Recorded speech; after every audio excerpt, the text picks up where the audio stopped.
Well, as we say, well done to Kevin Manning. We also say welcome to all our Freeview viewers joining us for this week's Friday Club. And the best way to start is catching up with what's happened in the last week in the Friday Club ICYMI with Anthony Dunkley.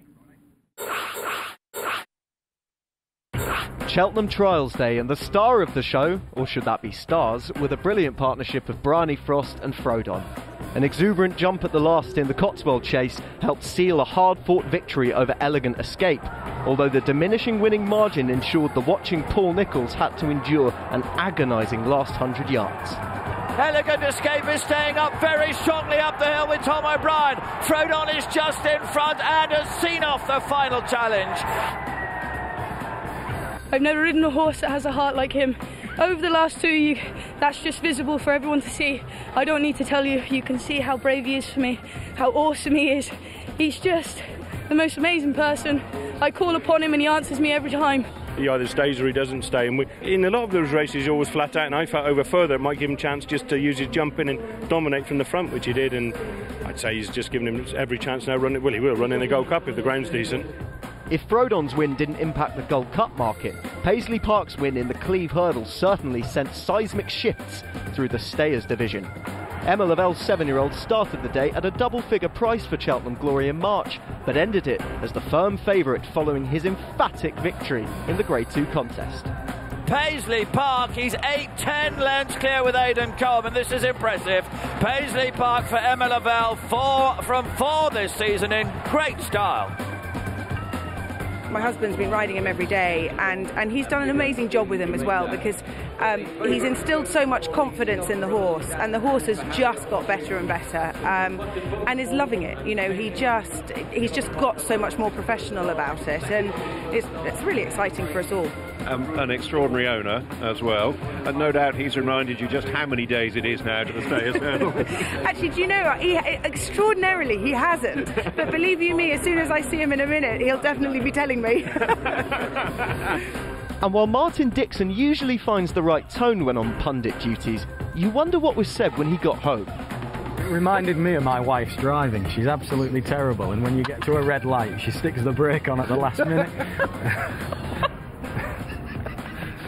We were left rueing what might have been following the last flight departure of Bruin up a storm in the Ballymore trial, and also given a rare glimpse of Dickie Johnson not smiling. This left Birchdale to trot home clear and potentially set up a salivating rematch in the big one next month.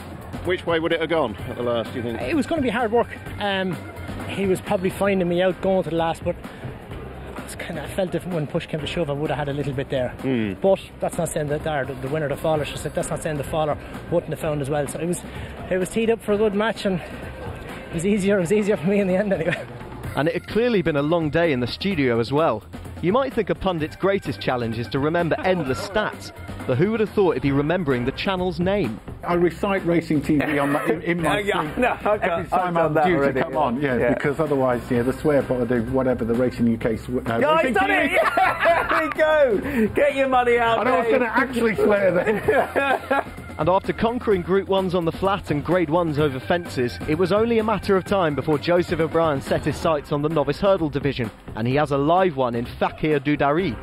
The 4-year-old was well supported throughout the day and duly bolted up, propelling himself to the head of the Triumph hurdle market. Ridden out towards alive, but he is a very impressive winner of this JCB Triumph Trial. There were much closer finishes in the handicaps. Sarah Dulac jumped magnificently under Lizzie Kelly to just take the extended 2.5-mile chase from Janika. Incidentally, this was the race that stablemate Kustar Sibila finished 4th in last year before going on to win the Ultima. Ben Pauling's Kildesart rewarded his supporters in the novices chase under a determined Daryl Jacob drive, although now off a mark of 147, he might be forced into graded company. And the eye-catcher, should he end up in a handicap at the festival, might well be Fergal O'Brien's Benny's Bridge. He's gone up £6 for his win, but there might well be more to come off his mark of 126. Cheltenham clues were also rife in Ireland on Saturday at Fairy House. Henry de Bromhead's Honeysuckle proved sweetest of all in the Grade 3 Solarina hurdle under Rachel Blackmore. And this exciting mare is now a rare non-Mullins favourite for the mare's novices. Honeysuckle keeps on winning for Rachel Blackmore and Henry de Bromhead. She put me back in my box at the last. I asked her for one and she said no, but yeah, like she quickened away on up to the line again. So you know, ideally I would have loved more of a lead up the straight. You know, she was green enough, but you know, she'll learn from that. Willie Mullins showed his stable is beginning to hit top form at just the right time on Sunday. Ballywood had been nibbled for the 4-miler in the days running up to the Grade 3 contest at Naas, and following his victory, the wily 7-year-old is now a rock-solid second favourite for the National Hunt Chase. Then again, trying to guess where Willie Mullins will send a novice chaser is like having that final drink with Niall Hannity. It's never going to end well. And a third successive victory for Espoir d'Allen has seen the Gavin Cromwell-trained 5-year-old enter the champion hurdle calculations. A 7th victory in just 8 starts means a step up in class looks on the cards now.